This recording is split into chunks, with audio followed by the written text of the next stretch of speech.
I stood there in my torn dress, wine dripping down my face while my sister's friends laughed. My own sister had just slapped me in front of 200 guests.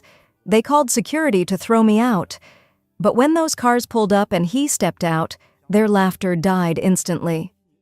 Hey everyone, before I tell you this story that changed my entire life, do me a favor and hit that subscribe button right now. Ring that notification bell, because what happens next will leave you absolutely speechless. This story has more twists than you can imagine, and trust me, you don't want to miss the ending. It's absolutely insane. Now, let's get into this drama. My name is Lucy, and I need to take you back a bit so you understand just how devastating this day was for me. You see, my sister Jessica and I weren't always enemies. There was a time when we were everything to each other. I was 10 years older than her, and when our mother got sick with cancer when Jessica was just 8 years old, I became more than her sister. I became her mother, her father, her entire world. I was 18 and had just gotten accepted to college with a full scholarship. My dreams were finally coming true. But life had other plans. Mom couldn't work anymore, Dad was drowning in medical bills, and someone needed to take care of Jessica. So I made a choice. I dropped out before I even started. I got 2 jobs, working mornings at a coffee shop and nights waiting tables at a diner. Every penny I made went into keeping our family afloat. I raised Jessica. I packed her lunches, helped with her homework, went to every parent-teacher conference. When Mom finally recovered 3 years later, I had already sacrificed my youth. But I didn't mind because Jessica was thriving. She was smart, beautiful, and heading to college. The college I never got to attend. I was so proud of her. Fast forward 15 years, and I met Benjamin. He was different from anyone I'd ever known. Quiet, thoughtful, always traveling for work. He said he was in business consulting, and honestly, I never asked too many questions. We fell in love quickly and got married in a simple courthouse ceremony. No fancy wedding, no expensive ring, just us and 2 witnesses. Benjamin was away a lot for work, sometimes for weeks at a time. But when he was home, he made me feel like I was the only person in the world who mattered. My family never really warmed up to him. Mom would make comments like, "Does he even have a stable job?" Dad barely spoke to him. And Jessica had changed by then. She'd graduated, landed a job at a marketing firm, and started dating Brandon, the son of a real estate mogul. Suddenly, my little sister, who I'd raised with so much love, became someone I didn't recognize. She was obsessed with designer bags, expensive restaurants, and looking down on anyone who didn't fit into her new wealthy social circle. When she got engaged to Brandon, I was genuinely happy for her. I thought maybe, just maybe on her wedding day, we could reconnect. Be sisters again. I was so wrong. The invitation came in the mail with a handwritten note from Jessica that said, "Try not to embarrass us. Dress code. Elegant only." My heart sank reading those words, but I convinced myself she was just stressed about the wedding. Then Mom called me. She didn't even say hello. She just said, "Please, Lucy, don't ruin Jessica's special day with your poverty." I felt like I'd been punched in the stomach. Dad called next and suggested that maybe I shouldn't sit with the main family during dinner. "It might be easier for everyone," he said. I cried that night. I cried for the little girl I'd raised, who now saw me as an embarrassment. I cried for the family I'd sacrificed everything for, who now wished I would just disappear. But I decided I would go anyway. I would show up, be graceful, and prove that I belonged there just as much as anyone else. I went out and bought the best dress I could afford, a beautiful red dress that made me feel confident. My friend let me borrow some jewelry and I practiced my smile in the mirror. Benjamin promised he would come, but said he had important business meetings that might make him late. I told him not to worry, that I would be fine. Another lie I told myself. The night before the wedding, Jessica called me. Her voice was cold, distant. "Lucy, I've seated you at table 24. It's near the back. Don't talk to Brandon's family, okay? They're very particular about who they associate with." I wanted to scream. I wanted to remind her of every sacrifice I'd made. Instead, I just said, "Okay, Jessica, whatever you want." The wedding was at this massive luxury resort about an hour outside the city. When I pulled up in my old car, the valet looked at it like I'd just driven up in a trash can. He barely looked at me as he took my keys. Walking into the venue, I felt eyes on me immediately. The security guard actually stopped me and asked if I was sure I was invited. I had to show him my invitation just to get inside. That should have been my first clue about how this day would go. I found the seating chart in the main hallway. Table 24 was literally next to the kitchen exit, as far from the main family table as you could possibly get. I stood there staring at my name, feeling so small, so unwanted. I needed a moment to collect myself, so I headed to the bathroom. That's where things started to get really bad. I was touching up my makeup, trying to give myself a pep talk in the mirror, when 3 of Jessica's bridesmaids walked in. Sophie, Amanda, and Christina. I recognized them from Jessica's social media, always posing with champagne and designer bags. They saw me and immediately started whispering to each other, not even trying to be subtle about it. Sophie spoke first, her voice dripping with fake sweetness. "Oh my God, is that a dress from a thrift store?" They all laughed. I tried to ignore them, but they surrounded me like a pack of wolves. Amanda bumped into me hard, making me drop my purse. My things scattered all over the floor. As I bent down to pick them up, Christina stepped on my lipstick, grinding it into the tile. "Oops," she said. "How clumsy of me." Then Sophie leaned in close and whispered, "Jessica told us all about you." "The charity case, sister. It's actually kind of sad." They walked out laughing, and I stood there shaking, trying not to cry. I gathered my things with trembling hands and tried to compose myself. When I finally left the bathroom, I went looking for my mom. I needed someone, anyone, to make me feel like I belonged there. I found her with Jessica in the bridal suite. The moment I walked in, Mom's face fell. Not with concern, but with disappointment. "Lucy, why did you wear red? You're trying to steal attention from the bride." I looked at Jessica, waiting for her to defend me, to tell Mom she was being ridiculous. Instead, Jessica looked me up and down and said, "I specifically said elegant. This is just sad." I felt tears burning in my eyes. Dad walked past the room, and I tried to catch his eye, but he looked away. He actually looked away from his own daughter. Jessica walked up close to me and whispered so only I could hear, "You should leave before Brandon's family sees you." That's when something inside me broke, but I didn't leave. I should have, but I didn't. The cocktail hour started, and I stood alone in the corner watching everyone mingle and laugh. I didn't know anyone, and no one approached me. Then Brandon's best man, Kevin, walked over with a group of his friends. He looked at me with this smirk and said loudly, "Hey, are you with the catering staff?" His friends burst out laughing. I felt my face turn red. "I'm the bride's sister," I said quietly. He looked shocked for a second, then laughed even harder. "Oh, wow, really? I would have never guessed." The sarcasm in his voice cut through me like a knife. Other guests started staring and whispering. I could see phones coming out, people probably texting each other about the bride's poor, pathetic sister. I decided I needed to just get to my table and make it through dinner. Then I could leave and never see these people again. But as I walked toward the dining area, Sophie deliberately stuck her foot out. I didn't see it until it was too late. I fell hard, my hands hitting the marble floor.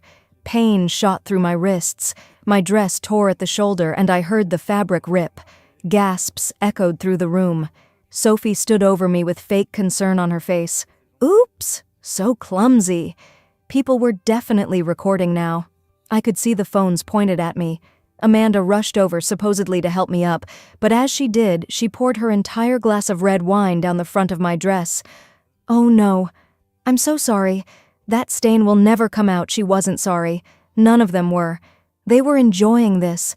I was on my hands and knees, wine-soaked, dress torn, in front of 200 people. This was their entertainment.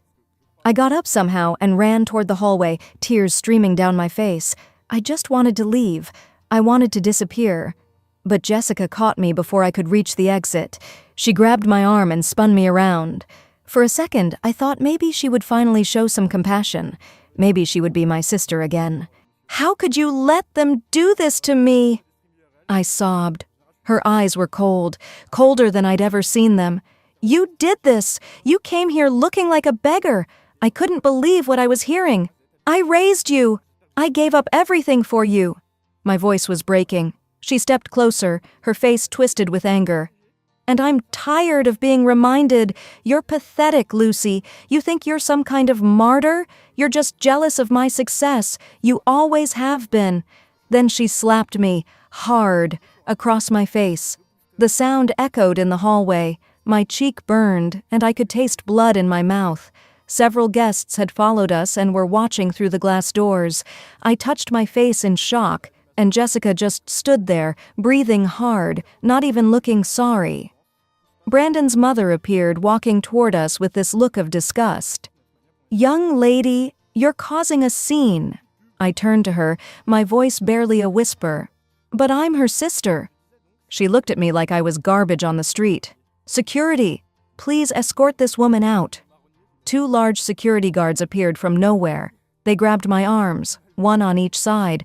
I looked at Jessica, hoping she would stop this, hoping she would remember who I was, what I'd done for her.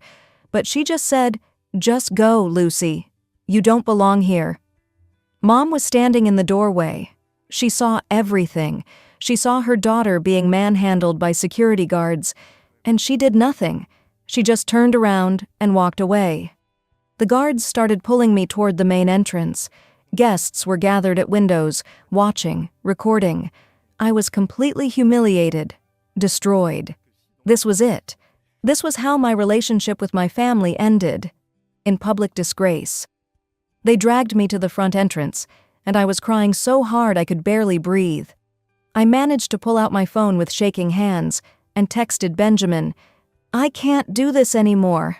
They hate me. I'm worthless." The guards were about to push me out the doors when suddenly everything stopped. 3 black cars pulled up to the entrance, not just any cars. A Rolls-Royce, a Mercedes Maybach, and a Range Rover, the kind of cars you see in movies. Everything seemed to move in slow motion. The doors opened, and men in expensive suits stepped out. They looked like Secret Service agents. The security guards holding me loosened their grip, confused. Then the back door of the Rolls-Royce opened, and Benjamin stepped out. But this wasn't the Benjamin I knew. This was someone else entirely. He was wearing a custom Italian suit that probably cost more than my car.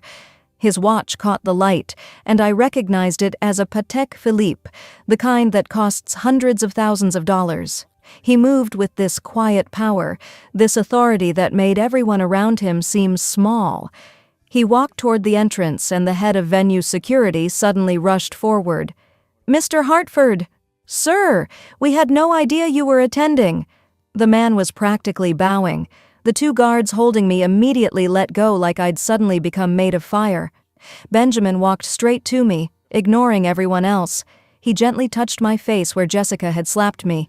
His jaw was clenched, and I could see fury in his eyes, but his touch was so gentle. "Who did this to you?" His voice was quiet but terrifying.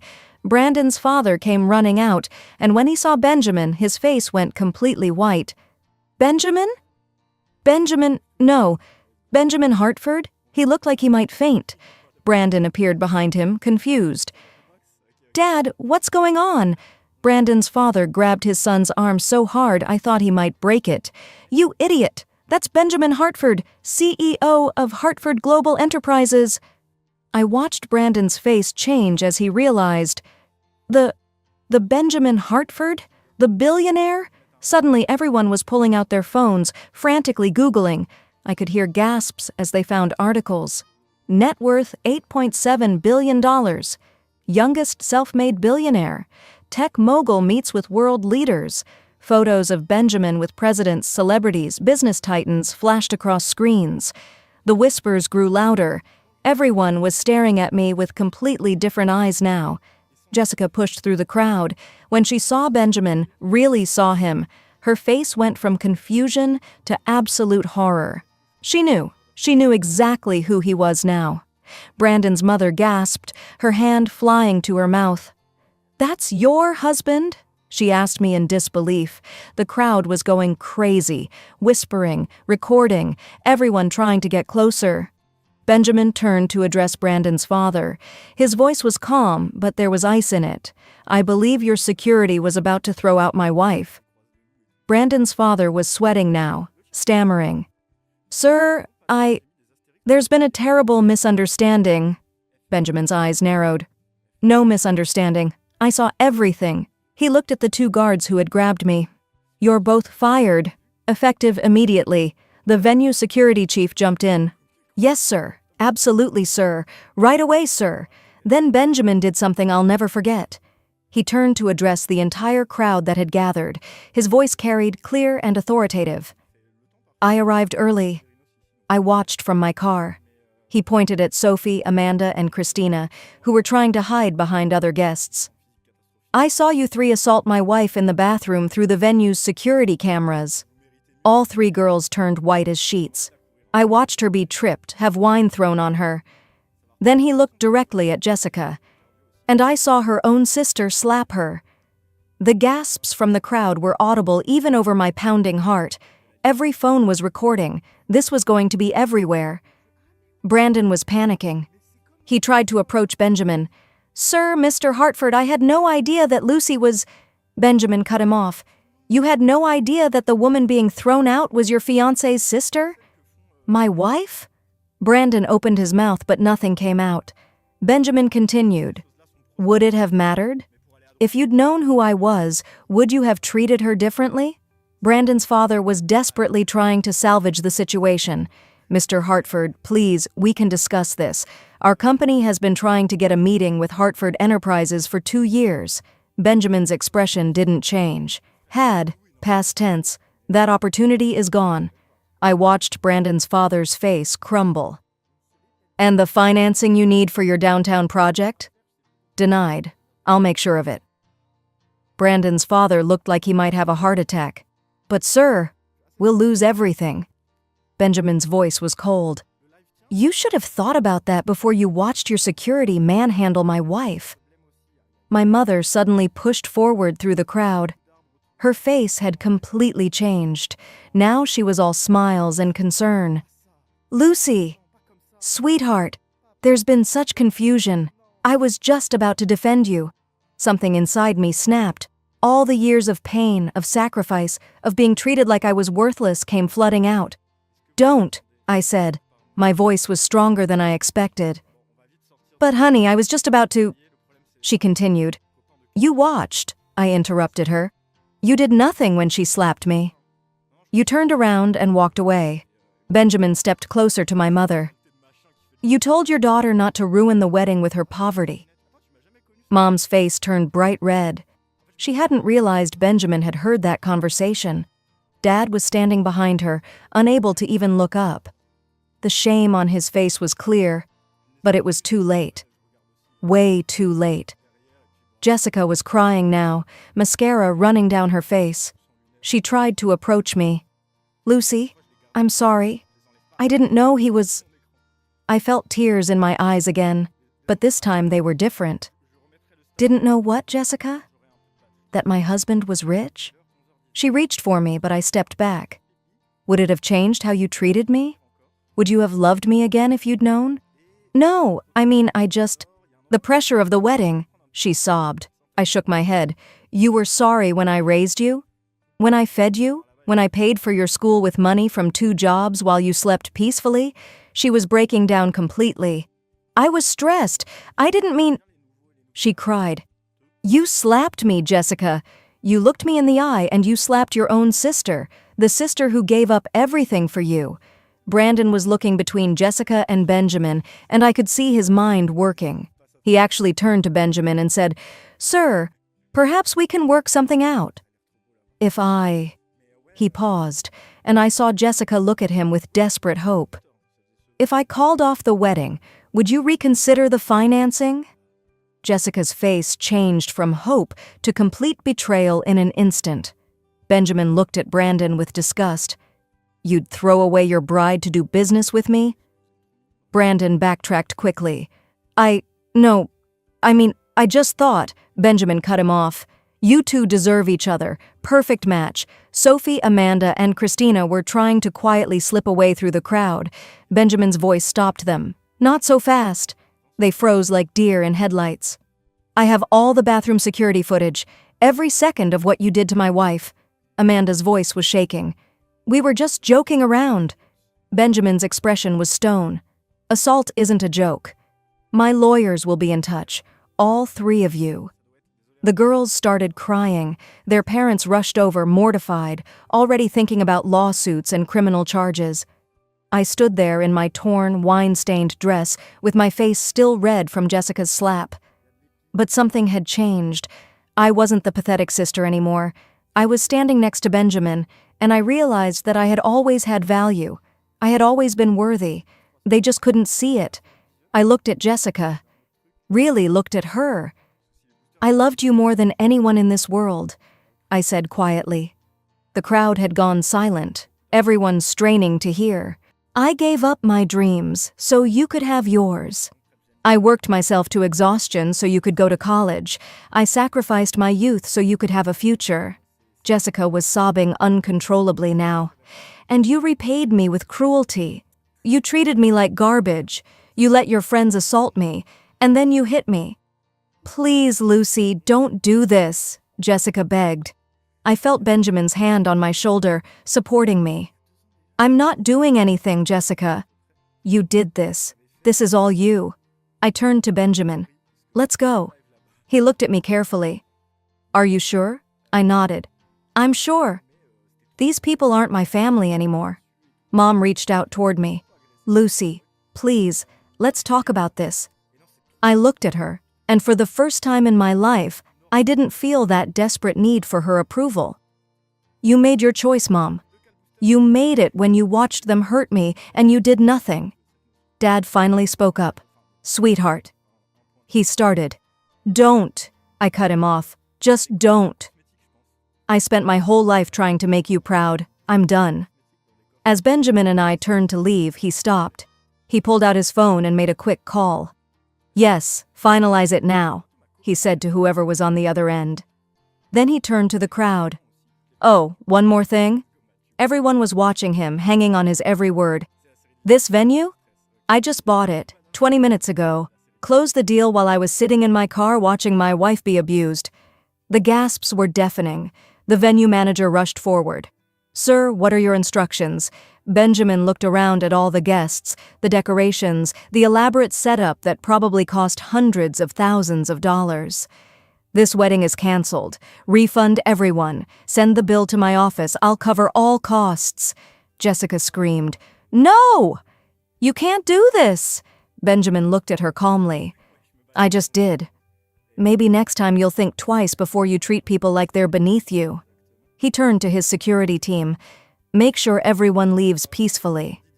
Benjamin put his jacket around my shoulders, covering my torn, stained dress. His security team surrounded us as we walked toward the Rolls-Royce. The crowd parted like the Red Sea. Every single phone was recording. This would be all over social media within hours. The bride's sister married to a billionaire. The wedding that got canceled. The family that destroyed itself with cruelty and snobbery. I didn't look back. Not at Jessica, who was screaming and crying. Not at Brandon's family, who were in complete chaos. Not at my mother, who had collapsed in a chair, finally realizing what she'd lost. Not at my father, who stood there like a statue, unable to move or speak. I just walked forward, next to the man who truly loved me, toward a life where I would never again let anyone make me feel worthless. Benjamin opened the car door for me, and I slid into the luxury interior. As we drove away from that resort, I watched it disappear in the rearview mirror. That chapter of my life was over. The little girl who sacrificed everything for a family that didn't appreciate her was gone. In her place was a woman who finally understood her worth. That was 1 month ago. Benjamin and I renewed our vows privately, on a beautiful beach with just us and the sunset.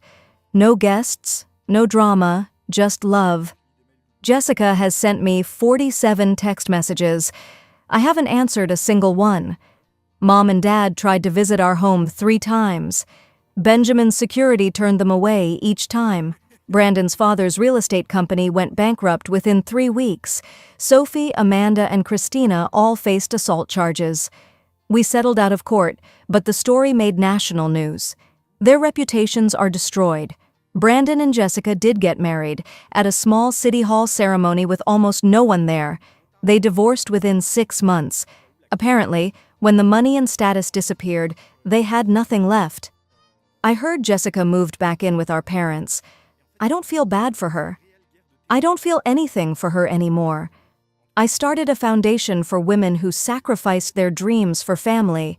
Women who gave up everything and got nothing in return. We helped them go back to school, start businesses, find themselves again. It's the most fulfilling work I've ever done. And finally, after all these years, I'm happy. Truly, deeply happy. They thought I was nothing because I had nothing to show, but I had everything that mattered. I had dignity, kindness, and real love. Sometimes the people who hurt you most are the ones you loved first, and that's okay. Because walking away isn't giving up. It's choosing yourself for once. It's understanding that you deserve better, and I do. I deserve so much better. If this story gave you chills, smash that like button right now. Drop a comment and tell me, would you have forgiven Jessica? Or was Lucy too kind? Do you think the family deserved what happened to them? I want to know your thoughts. Subscribe for more dramatic true stories that will blow your mind. Share this with someone who needs to hear that they deserve better, that their worth isn't determined by how others treat them. Remember, you are valuable. You are worthy, and you don't need anyone's approval to know that. Thanks for watching, and I'll see you in the next story.